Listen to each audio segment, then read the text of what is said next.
मी सुवर्णा महामुंबईमध्ये आपल्या सगळ्यांचं स्वागत। महामुंबईची सुरुवात एका अत्यंत महत्त्वाच्या बातमीने आपण करणार आहोत। शरद पवारांच्या अध्यक्षतेखाली बैठक संपलेली आहे। ही बैठक सिल्व्हर ओकवर सुरू होती। नवाब मलिक यांचा राजीनामा घ्यायचा नाही यावर शिक्कामोर्तब झालेला आहे। राष्ट्रवादी काँग्रेसच्या बैठकीमध्ये हा निर्णय झालाय। सूत्रांकडून ही माहिती मिळते आहे। परभणीचं पालकमंत्री पद धनंजय मुंडेंकडे देण्याचा निर्णय झालेला आहे। गोंदिया पालकमंत्री पद प्राजक्त तनपुरे यांच्याकडे देण्याचा निर्णय झालेला आहे। राष्ट्रवादी काँग्रेसने हे महत्त्वपूर्ण निर्णय या बैठकीमध्ये घेतलेत। सिल्व्हर ओकवर ही बैठक शरद पवारांच्या उपस्थितीत राष्ट्रवादी काँग्रेसच्या नेत्यांची आणि मंत्र्यांची सुरू होती। खूप वेळ हे मंथन सुरू होतं। राजकीय घडामोडींसंदर्भातलं मंथन होतं। वेगवेगळ्या विषयांवर निर्णय घेण्यासंदर्भातलं मंथन होतं आणि त्यातून काही महत्त्वाच्या बातम्या समोर येत आहे। एकतर नवाब मलिक यांचा राजीनामा घेतला जाणार नाही यावर शिक्कामोर्तब झालंय। धनंजय मुंडे हे परभणीचे नवे पालकमंत्री असतील आणि प्राजक्त तनपुरे हे गोंदियाचे नवे पालकमंत्री असतील। सीएमना राष्ट्रवादी काँग्रेसचा हा निर्णय कळवला जाणार आहे आणि मुख्यमंत्र्यांच्या मंजुरीनंतर यावर शिक्कामोर्तब होणार आहे। पालकमंत्री पदासाठी परभणी जिल्ह्यात आणि गोंदिया या दोन जिल्ह्यात नवाब मलिक पालकमंत्री होते। ती जबाबदारी तिथलं त्या जिल्ह्यातलं काम थांबू नये यासाठी आम्ही धनंजय मुंडे यांना परभणीची जबाबदारी दिलेली आहे, द्यायचं ठरवलेलं आहे आणि गोंदिया या जिल्ह्याची जबाबदारी प्राजक्त तनपुरे जे राज्यमंत्री आहेत त्यांना द्यायचं ठरवले। असा प्रस्ताव आमच्या पक्षाची ही विनंती माननीय मुख्यमंत्र्यांना आम्ही करणार आहोत। मुख्यमंत्री त्यांच्यावर अंतिम निर्णय घेतील। मैं नहीं कर रहे ना, हम उनका इस्तीफा नहीं ले रहे क्योंकि उनकी अटक ही गलत है, इसीलिए वो मंत्री है, लेकिन अभी जिम्मेदारी जो उनके है वो अटक हुआ है, उनको अरेस्ट हुई है, इसलिए वो पूरी नहीं कर पा रहे, इसीलिए उनकी जिम्मेदारी टेम्पररी स्वरूप से अलग अलग लोगों को राष्ट्रवादी काँग्रेसमध्ये हा तात्पुरता खांदेपालट करण्यात आलेला आहे याकरता कारण त्या ठिकाणचं त्या जिल्ह्याचं काम थांबू नये। आमचे प्रतिनिधी प्रशांत बाग यांच्याशी सविस्तर बोलूया। प्रशांत, महत्त्वाची ही बैठक होती, महत्त्वाचे निर्णय होणार होते असं समोर येतच होतं, मात्र नवाब मलिकांचा राजीनामा घेणार नाही आणि पालकमंत्री नवाब मलिक ज्या ज्या ठिकाणचे होते ती जबाबदारी वाटून देणं या व्यतिरिक्त अजून काय काय महत्त्वाचे निर्णय? सगळ्यात महत्त्वाचे म्हणजे की महत्त्वाच्या तीन गोष्टींवर या बैठकीत चर्चा झाल्याची माहिती आपल्याकडे समोर आलेली आहे की आता स्पष्ट आली आहे म्हणजे की कार्याध्यक्षपद मुंबई कार्याध्यक्ष बीएमसी निवडणूक तोंडावर आहे। कोणत्याही परिस्थितीत राष्ट्रवादीला योग्य तो कार्याध्यक्ष असणं आवश्यक आहे। तर नवाब मलिक यांचा राजीनामा घेऊन इतरांकडे जबाबदारी देण्याचा निर्णय खरं अपेक्षित होता असं चर्चेत होतं, पण अखेर नवाब मलिक यांचा मंत्री असो की कार्याध्यक्ष असो या दोघांचाही राजीनामा घेणार नाही। नरेंद्र राणे आणि राखी जाधव या दोघांकडे अतिरिक्त म्हणजे दोन नवे कार्याध्यक्ष आता मुंबई राष्ट्रवादीचे आता झालेले आहेत। आणखी याचबरोबर नवे दोन पालकमंत्री, आणखी त्याचबरोबर नवाब मलिक यांच्याकडे असलेली जी खाती आहेत त्या खात्यांचं खांदेपालट करण्याचा अत्यंत महत्त्वाचा निर्णय झालाय, ते सुद्धा मुख्यमंत्र्यांना कळवलं जाणार आहे। पण जी माहिती आपल्याला समजते त्यानुसार स्किल डेव्हलपमेंट हे राजेश टोपेंकडे जात आहे, तर अल्पसंख्याक खातं जे आहे ते जितेंद्र आव्हाड यांच्याकडे जात आहे, अशा प्रकारची माहिती आपल्याला समजते। अर्थात मुख्यमंत्र्यांकडे राष्ट्रवादीचं ज्यावेळेस पत्र अधिकृत जाईल त्यानंतरच यावर शिक्कामोर्तब होईल। पेनड्राईव्ह प्रकरणावरनं जे काहूर उठलेलं आहे, ज्या पद्धतीनं पेनड्राईव्ह प्रकरणानं काहूर उठलं याला उत्तर देण्याचा एक प्रयत्न कशा प्रकारे रणनीती आखली पाहिजे याबद्दल सुद्धा या बैठकीत महत्त्वाचं मंथन झालं हेही आपल्याला समजतंय। ज्या पद्धतीनं फॉरेन्सिक तपासणी केल्याचा दावा देवेंद्र फडणवीस यांनी केलाय, तरीही सरकारच्या माध्यमातून फॉरेन्सिक तपासणी पुन्हा एकदा केली जाणार आहे। आणि एक महत्त्वाचं वक्तव्य जयंत पाटील यांनी आज वारंवार केलं, ते सगळ्यात महत्त्वाचं आहे की एखादा वकील त्याच्या घरात काहीही बोलला असेल तर त्याच्यावर इतरांना दोषी देण्यात अर्थ काय, म्हणजे एकीकडे त्यांनी सारवासारव करण्याचा प्रयत्न केलाय ॲडव्होकेट प्रवीण चव्हाण यांच्या वक्तव्यावर, तर दुसरीकडे फॉरेन्सिकचा एक दावा दाखल करताय किंवा दावा करताय। सरकारच्या दृष्टिकोनात ही बैठक अत्यंत महत्त्वाची होती कारण राष्ट्रवादीची रणनीती याच बैठकीत ठरली गेली। नक्की सुवर्ण. प्रशांत, धन्यवाद ही माहिती दिल्याबद्दल. फार महत्त्वाचे निर्णय या बैठकीमध्ये झालेले आहेत, ज्यामध्ये नवाब मलिक यांच्याकडे असलेली 2 खाती, एक तर स्किल डेव्हलपमेंट जे जसं आपण म्हणालात राजेश टोपेंकडे दिलं गेलं आहे, आणि दुसरं जे होतं अल्पसंख्याक खातं ते जितेंद्र आव्हाडांकडे दिलं गेलेलं आहे. आणि त्या व्यतिरिक्तचे महत्त्वाचे निर्णय आपल्याला प्रशांत बाग सांगत होते. पुढच्या बातमीकडे आपण वळतोय. मनसे विरुद्ध IPL असा सामना चांगलाच रंगलाय असं सध्या पाहायला मिळत आहे. IPL मधील रॉयल चॅलेंज बंगलोर ठाण्यामध्ये सरावा करता येणार आहे. याच पार्श्वभूमीवर ठाण्यात झाडांच्या फांद्या कापण्याचं काम पालिकेनं हाती घेतलं आणि यालाच मनसेनं विरोध केलेला आहे. तातडीनं काम थांबवावं अन्यथा तीव्र आंदोलनाचा इशारा मनसेकडून देण्यात आलाय. तर परराज्यातील बस ठाण्यांमध्ये आल्यास त्यांना देखील मनसे स्टाईलनंच विरोध करण्यात येईल असा इशारा मनसेचे वाहतूक सेना अध्यक्ष आशिष डोके यांनी दिलाय. तर कालही मुंबईमध्ये मनसेनं IPL खेळाडूंच्या वाहतुकीसाठी वापर करण्यात येणाऱ्या बसची तोडफोड केली होती. कुलाब्यातल्या ताजमहाल हॉटेलच्या परिसरामध्ये उभ्या असलेल्या या बसची तोडफोड करण्यात आली होती.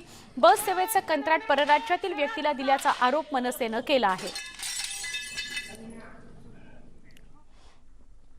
बातमी आहे आयकर विभागाच्या छापेमारीची. आयकर विभागाच्या छापेमारीमध्ये मोठे खुलासे झालेले आहेत. एका पक्षाचा बडा नेता आयकर विभागाच्या रडारवर असल्याची माहिती मिळते. राजकीय पक्षाच्या जवळच्या व्यक्तीवर छापे मारण्यात आल्याची माहिती आहे. केबल व्यावसायिक सदानंद कदमांकडे आयकर विभागानं धाड टाकली. एका CA वरही धाडीची कारवाई करण्यात आली होती. 8 मार्चला हे छापे टाकण्यात आल्याची माहिती आहे. मुंबईसह राज्यभरात 26 ठिकाणी छापेमारी करण्यात आली आहे. जमीन खरेदी प्रकरणी मोठी कारवाई करण्यात आली आहे. जमीन खरेदी करताना बनावट कागदपत्र तयार करून अपहार करण्यात आल्याची माहिती आहे. बनावट कागदपत्र तयार करून 27 कोटींचा अपहार करण्यात आल्याची माहिती समोर येते.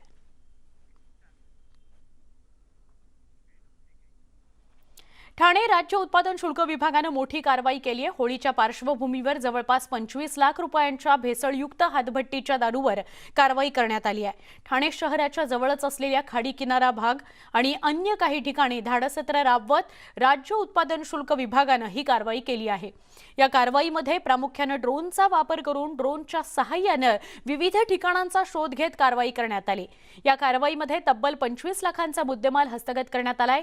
कारवाईत एकूण 58 आरोपींवर कारवाई करण्यात आली. या सगळ्या आरोपींना पोलिसांनी अटक केली आहे. ह्या पूर्ण कारवाईमध्ये आपल्याला 58 आरोपी मिळालेले आहेत. त्या 58 आरोपींना आपण अटक देखील केलेली आहे आणि 25 लाखाच्या आसपास मुद्देमाल, 2-3 आपल्याला वाहनं आपण अवैध वाहतूक करताना जप्त केलेली मिळालेली आहे. होळीच्या पार्श्वभूमीवरती कुठल्याही प्रकारे अवैध हातभट्टीची दारू बाजारात जाऊ नये, लोकांनी ती प्राशन करू नये आणि त्यांच्या जीवितास हानी पोहोचू नये यासाठी राज्य उत्पादन शुल्क विभागामार्फत नेहमीच वेगवेगळ्या ठिकाणी अशा पद्धतीने धाडसत्र आयोजित केलं जातं. पुढच्या बातमीकडे वळतोय. विधान परिषदेचे विरोधी पक्षनेते प्रवीण दरेकर यांना सोमवारपर्यंत अटक न करण्याचे निर्देश मुंबई सत्र न्यायालयानं दिले आहेत. सत्र न्यायालयाच्या या निर्देशामुळे प्रवीण दरेकरांना तात्पुरता दिलासा मिळालाय. सरकारी वकिलांनी उत्तर देण्यासाठी वेळ मागितल्यानं या प्रकरणाची सुनावणी सोमवारी होणार आहे. मुंबई बँक निवडणुकीमध्ये मजूर पदाधिकारी म्हणून निवडणूक लढवत प्रवीण दरेकर यांनी फसवणूक केली असा आरोप करत त्यांच्या विरोधात गुन्हा दाखल केला होता. हा गुन्हा रद्द करण्याची मागणी आणि अटक न करण्याची मागणी प्रवीण दरेकरांनी हायकोर्टाकडे केली होती. मात्र त्यांची ही मागणी हायकोर्टानं फेटाळून लावली आहे. त्याचप्रमाणे अटकपूर्व जामिनासाठी सत्र न्यायालयात जाण्याचे निर्देश त्यांना दिले गेले होते. त्यानुसार दरेकरांनी अटकपूर्व जामिनासाठी सत्र न्यायालयात धाव घेतली. या प्रकरणी झालेल्या सुनावणी दरम्यान सत्र न्यायालयानं प्रवीण दरेकरांना सोमवारपर्यंत अटक करू नका असे निर्देश दिलेले आहेत.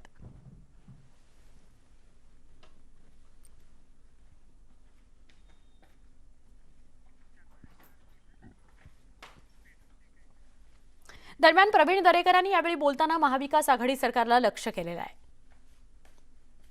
तुम्ही चुकीचा वापर जो CP मुंबईत आणून बसवला आहे, त्या CPने त्या ठिकाणी अधिकाऱ्यांना बोलवून, संस्थांना बोलवून, रजिस्ट्रारना बोलवून काही करून दरेकरांवर गुन्हा दाखल करा.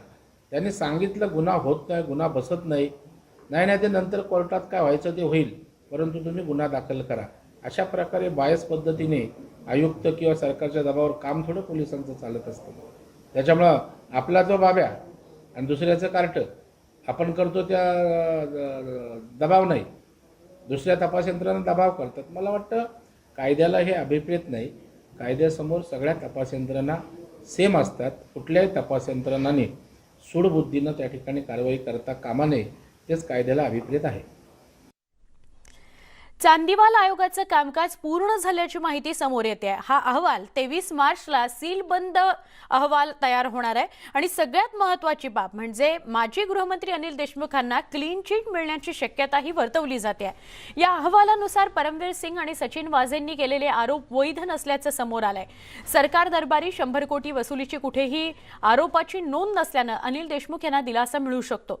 100 कोटी वसुली प्रकरणी राज्यात भूकंप झाला होता. तत्कालीन गृहमंत्री अनिल देशमुखांना या प्रकरणी राजीनामाही द्यावा लागला होता.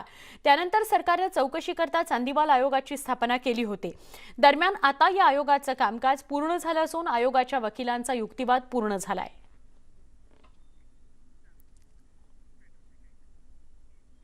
होळीसाठी जाहीर करण्यात आलेले निर्बंध सरकारनं हटवले.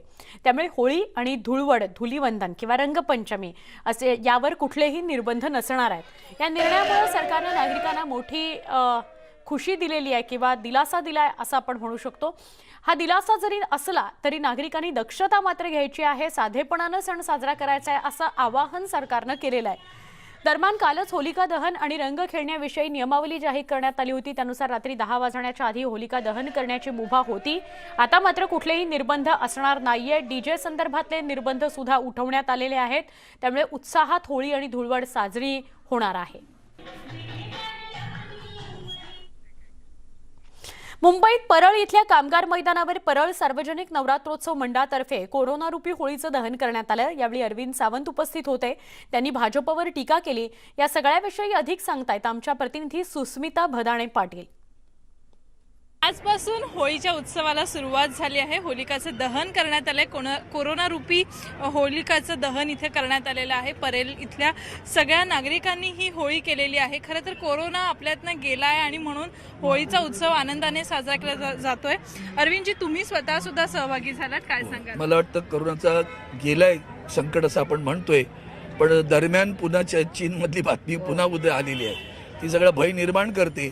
पण मी या संदर्भात एक गोष्ट पुन्हा आठवण करून देईन की महाराष्ट्रातील लोकांचे प्राण वाचवले ते आमच्या उद्धवजी ठाकरेंनी वाचवले, ते आमच्या महाविकास आघाडीच्या सरकारनं वाचवले. फोकस ज्याला म्हणतो आपण, केंद्रित करणं, एखाद्या विषयाला केंद्रित करून त्याच्यावर पूर्णपणे वाहून घेणं हा त्यांचा गुण आहे. आणि त्या गुणामुळे महाराष्ट्रात सगळ्यात जास्त कोरोनाग्रस्त होते खरे, पण त्यांच्याकडे खोटे होते असतील तर ते आपोआप कळले. कारण गंगाव शेवटी सांगत होती बघा रे बाबा किती गेले ते, तर आकडे मोजता नाही आले. पण जाऊ दे, आपल्याला त्या राजकारणात नाही पडायचे. पण प्राण वाचवले उद्धवजींनी. आज आमच्या या शिवसेना शाखेच्या वतीनं परळ नवरात्रोत्सव सार्वजनिक उत्सवाच्या मंडळाने वतीने ही होळी होते. आणि आमच्या एका कार्यकर्त्यांनी, सुधाकर कदमनी, या होळीला तुम्ही थोडंसं वरती बघा करोनाचं प्रतीक केलेलं आहे आणि तो करोना तिथे जळावा, याच्यापुढे येऊ नये. आणि म्हणून आम्ही प्रार्थना केली की आमच्या मुख्यमंत्र्यांचं आरोग्य उत्तम राहावं, उदंड आयुष्य मिळावं. त्यांचंच नव्हे तर साऱ्या महाराष्ट्रातील जनतेचं, देशातील जनतेनं करोनामुक्त व्हावं. आणि खास करून जो राजकीय करोना आलाय त्याच्यापासून पण मुक्त व्हावं अशी मी प्रार्थना. तर होळी म्हटलं की बुरा ना मानो होली म्हणत आपण अनेक मित्र जवळ येतात किंवा दुश्मनी विसरली जाते. राजकीय विरोध भाजप आणि शिवसेनेमध्ये टोकाचा झालेला अनेक दिवस बघितलाय. बुरा ना मानो होली म्हणत काय सांगाल? मला वाटतं आदरणीय उद्धवजींनी लोकसत्ताच्या मुलाखतीमध्ये असं विचारलं होतं. तेव्हा माननीय गिरीश कुबेरांनी एक प्रश्न विचारला होता, बुरा न मानो होली अशा प्रकारचा, काय होईल तुम्ही याल का? तर त्याच्यावर त्यांचं मार्मिक उत्तर होतं, सुधारलेत का ते, त्यांच्यात काही सुधारणा दिसते का? त्यांनी पातळी इतकी खाली गाठली. मग पातळीवर त्यांनी असं म्हणाले, पातळीच नव्हे ते पातळात गेलेत विचारांनी, आचारांनी, त्यातून बाहेर येतील काय अशी शंका वाटते. धन्यवाद. अरविंद सावंत यांनी आज आपल्या मतदारसंघामध्ये येऊन होळीचं दहन केलेलं आहे आणि होळीचा उत्सव जनमानसामध्ये साजरा केला जातो. आपण समोर बघतायत की या होळीचा अर्थात कोरोनारूपी होळीचं दहन इथे करण्यात आलेलं आहे आणि नागरिकांनी कोरोना नियमांचं पालन करत पुढच्या काळामध्ये सुरक्षित राहावं असं सुद्धा यावेळेला स्पष्ट केलं जात आहे. Video journalist Ganesh, Susmita Bhadane Patil, news 18 Lokmat, Mumbai. महामुंबईमध्ये इथे एक छोटासा ब्रेक, लगेच भेटूया. पहा फक्त न्यूज 18 लोक.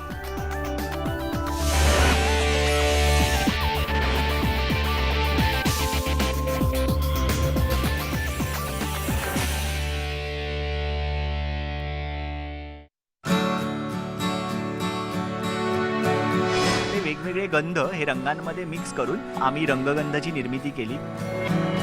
प्रत्येक एक रंगाचं आपल्या आयुष्यात एक वेगळं महत्त्व आहे. माझ्या डोक्यात पण तसं कधी आलं नव्हतं की रंगांना पण गंध देता येते. रंगगंध ही माझ्यासाठी एक इनोव्हेशन नसून चळवळ आहे.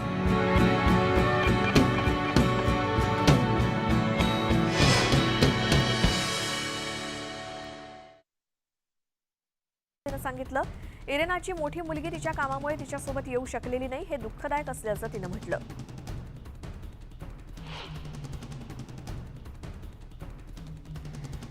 मोल्दोवाच्या अधिकाऱ्यांनी युक्रेनमधील निर्वासितांसाठी विनामूल्य कोरोना व्हायरस चाचणी आणि लसीकरण सेवा सुरू केली आहे. राजधानी चिसिनाऊमधील मुख्य केंद्रामध्ये कुणालाही कोविड-19 लस घेता येते, परंतु युक्रेनियन लोकांपैकी अनेकांनी यापूर्वीच त्यांची लस घेतली अशी माहिती स्थानिक अधिकाऱ्यांनी दिली. निर्वासितांसोबत काम करणारे डॉक्टर ऑरेलिया कॉट्रुटा म्हणतात की देशातील कोविड-19 परिस्थिती सध्या स्थिर आहे आणि अलीकडच्या काळात त्यात किंचित वाढ झालेली दिसली.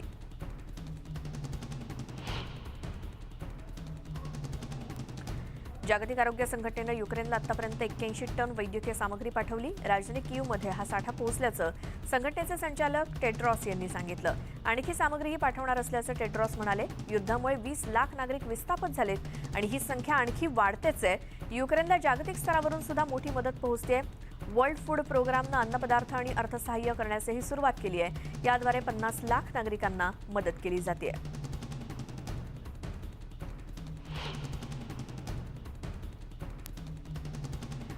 युक्रेनच्या मदतीसाठी लॉस एंजेलिसमधल्या हॉस्पिटलकडून मोठ्या प्रमाणात वैद्यकीय साहित्य पाठवलं जात आहे. नॉर्थरिज हॉस्पिटल मेडिकल सेंटरमधून 200 बॉक्सेस युक्रेनला पाठवण्यात आलेत. सर्जिकल गाऊन, मास्क, ग्लव्ज, जखमांवरती त्वरित उपचारासाठी आवश्यक असलेलं साहित्य यामध्ये समाविष्ट आहे. वैद्यकीय साहित्याची किंमत $10,000 इतकी आहे.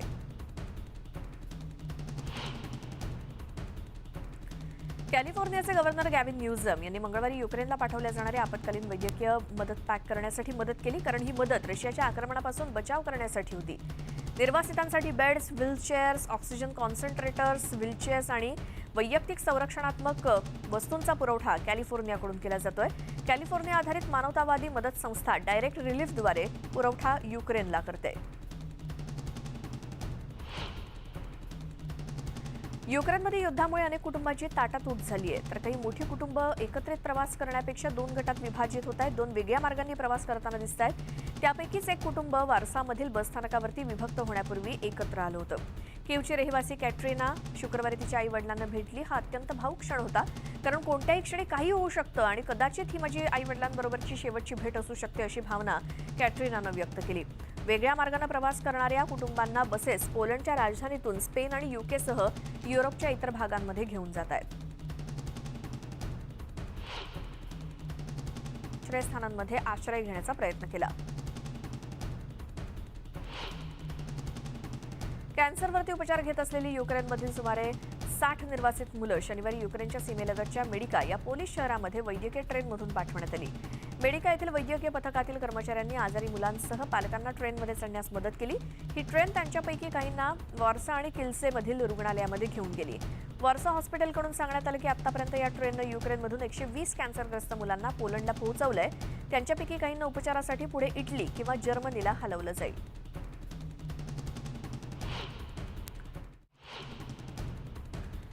माक्सर टेक्नॉलॉजीनं घेतलेल्या उपग्रह फोटोंमध्ये खेर्सन एअरफील्डवरती नष्ट झालेली रशियन हेलिकॉप्टर्स दिसून आली. एका फोटोमध्ये रशियन सीमेजवळ ईशान्येकडील खार्किव शहरामध्ये तोफखाना सुद्धा दिसला. चेर्निव्हिवच्या निवासी भागामध्ये इमारतींना आग लागल्याचं दिसलं. युनायटेड नेशन्सच्या अंदाजानुसार यामुळे युक्रेनमधून 3 दशलक्षाहून अधिक लोक पळून गेलेत बाहेर. युएननं केवळ 700 नागरिकांच्या मृत्यूची पुष्टी केली, परंतु वास्तविक संख्या कितीतरी जास्त असण्याची शक्यता आहे. गोळीबारात नुकसान झालेल्या खार्किव येथील शाळेतील विद्यार्थ्यांचे पालक इमारतीच्या दुरुस्तीसाठीच्या मदतीसाठी जमले होते. युक्रेनियन आपत्कालीन सेवांनी दिलेल्या माहितीनुसार 1928 मध्ये बांधलेली 3 मजली इमारत पहाटे 3 वाजता कोसळली. यात एक व्यक्ती जखमी झाली. विद्यार्थ्यांच्या पालकांनी बुधवारी सकाळी इमारतीचा ढिगारा हटवण्यासाठी आणि उर्वरित भाग दुरुस्त करण्यासाठी प्रयत्न केले. शाळेच्या संचालिका लिलिया शर्लाई यांना विश्वास आहे की प्राथमिक शाळा पुढील शैक्षणिक वर्षासाठी सप्टेंबरमध्ये पुन्हा सुरू होऊ शकेल. तुर्की आणि पोलंडच्या नेत्यांनी घोषणा केली की युक्रेन संदर्भात दोन्ही देश सहकार्य सुरूच ठेवतील. पोलंडचे अध्यक्ष अँड्रेस डुडा आणि तुर्कीचे अध्यक्ष रेसेप तय्यप एर्दोगान यांनी अंकारा इथे भेटल्यानंतर युक्रेनियन लोक युद्धातून युरोपात पळून जाण्याच्या वाढत्या संख्येबद्दल चर्चा केली. आंतरराष्ट्रीय मदतीच्या गरजेबद्दल सुद्धा चर्चा झाली. तुर्की सध्या युक्रेन आणि रशिया यांच्यातील संघर्षामध्ये युद्धविराम मिळवण्याचा प्रयत्न करण्यासाठी मध्यस्थी म्हणून काम करत आहे. संयुक्त पत्रकार परिषदेदरम्यान एर्दोगन म्हणाले की युद्धविराम मिळवण्यासाठी तुर्की युक्रेन आणि रशिया दरम्यान शटल डिप्लोमसी कायम ठेवेल.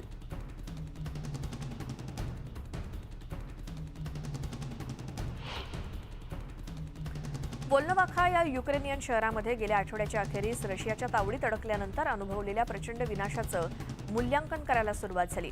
डोनेत्स्क आणि मारियोपोल या शहरांच्या मध्यभागी असलेले मोक्याच्या शहरामध्ये आक्रमणाच्या सुरुवातीपासूनच जोरदार लढाईचं दृश्य होतं. 12 मार्च रोजी डोनेत्स्क ताब्यात घेतल्यानंतर प्रादेशिक राज्य प्रशासनाचे प्रमुख पावलो किरिलेन्को म्हणाले की हे शहर जवळजवळ पूर्णपणे नष्ट झालंय.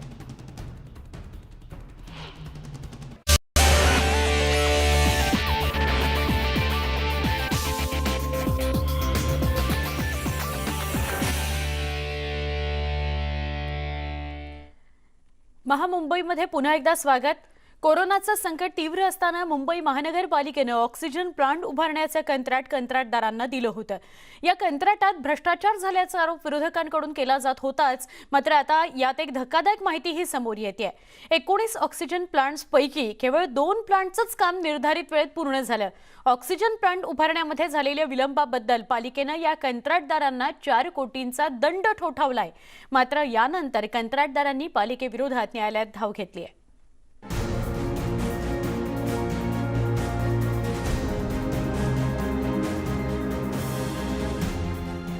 कोरोनाच्या दुसऱ्या लाटेत मुंबईत ऑक्सिजनची मागणी वाढली होती. ऑक्सिजन कमी पडू लागल्यामुळे महापालिकेनं स्वतःचं ऑक्सिजन प्लांट तयार करण्यासाठी 267 कोटी रुपयांचं कंत्राट काढलं. 30 दिवसांच्या आत हे प्लांट उभारायचे होते. मात्र निर्धारित वेळेत काम पूर्ण न करणाऱ्या 2 कंपन्यांना महापालिकेने दंड ठोठावलाय. मात्र याच कंपन्या आता महापालिकेच्या विरोधात न्यायालयात गेल्यात. 17 कामं ही मुदतीच्या आतमध्ये पूर्ण करण्यात आली नसल्यामुळे त्यांनी हायवे कंपनीला 3 कोटी रुपयाचा दंड आकारलेला आहे, ज्याला त्या कंपनीने आव्हान दिलेलं आहे. आणि दुसरी जी GSN कंपनी आहे त्याला 1 कोटीचा दंड आकारण्यात आलेला आहे. महापालिकेने निविदा काढताना काही विशिष्ट कंपन्यांना फायदा व्हावा असं कंत्राट काढलं आणि अनेक वेळा या कंपन्यांना कंत्राट पूर्ण करण्यासाठी कालावधी वाढवून देण्यात आल्याचा आरोप यापूर्वी सुद्धा भाजपनं केला होता. आणि आता ही धक्कादायक माहिती पुढे आली आहे. या कंपन्यांना लावलेला फाईन हा सुद्धा कमी आहे. मुंबईकरांच्या जीवाशी खेळण्याचा प्रकार यांनी केला आहे. यांच्यावर फौजदारी गुन्हे गंभीर स्वरूपाचे दाखल केले पाहिजे, आमची मागणी आहे. मुंबई महापालिकेने 19 ठिकाणी ऑक्सिजन प्लांट उभारण्याचं कंत्राट घेतलं. एकूण कंत्राटाची किंमत होती 267 कोटी रुपये. 19 पैकी 12 प्लांटचं कंत्राट हायवे कन्स्ट्रक्शन कंपनीला दिलं होतं. 7 कंपन्यांचं कंत्राट GSN कंपनीला देण्यात आलं होतं. 19 पैकी फक्त 2 ठिकाणी काम वेळेमध्ये पूर्ण झालं, तर 17 ठिकाणी काम वेळेत पूर्ण करण्यामध्ये अपयश आलंय. कंपन्यांना 4 कोटी रुपये दंड ठोठावण्यात आलाय. दरम्यान या प्रकरणात नियमबाह्य काही घडत असेल तर मुख्यमंत्री नक्की यामध्ये लक्ष घालतील, अशी भूमिका माजी महापौर किशोरी पेडणेकर यांनी दिली आहे. सुदैवाने महाराष्ट्रात किंवा मुंबईत पण ऑक्सिजन नाही मिळाला म्हणून एकही मृत्यू झाला नाही.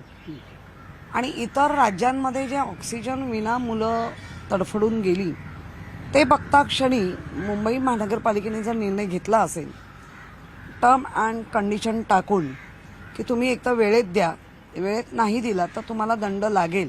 कारण कुठलाही महानगरपालिका डायरेक्ट दंड टाकू नाही शकत, देऊ नाही शकत. पण जर त्यांच्या कंडिशनमध्ये असेल, टर्म टाकल्या असतील तर त्याप्रमाणे ते वागू शकतात. ऑक्सिजन प्लांट निर्माण करण्याच्या विलंबावरून महापालिकेनं कंत्राटदारांवर कारवाई केली आहे. मात्र या कंत्राटदारांवर लक्ष ठेवणाऱ्या अधिकाऱ्यांवरील जबाबदारीचं काय असाही प्रश्न विचारला जातो. कोविडची दाहकता कमी झाल्यामुळे या प्रकरणाची राज्य सरकार गंभीरतेनं चौकशी करतंय का हे पाहणंही महत्वाचं आहे. प्रणाली कापसेसह bureau report, news 18 Lokmat, Mumbai. या सगळ्या घडामोडींसह महामुंबई या बुलेटिनमध्ये इथेच थांबतोय. ताज्या बातम्यांकरता पहा फक्त न्यूज 18 लोकमत.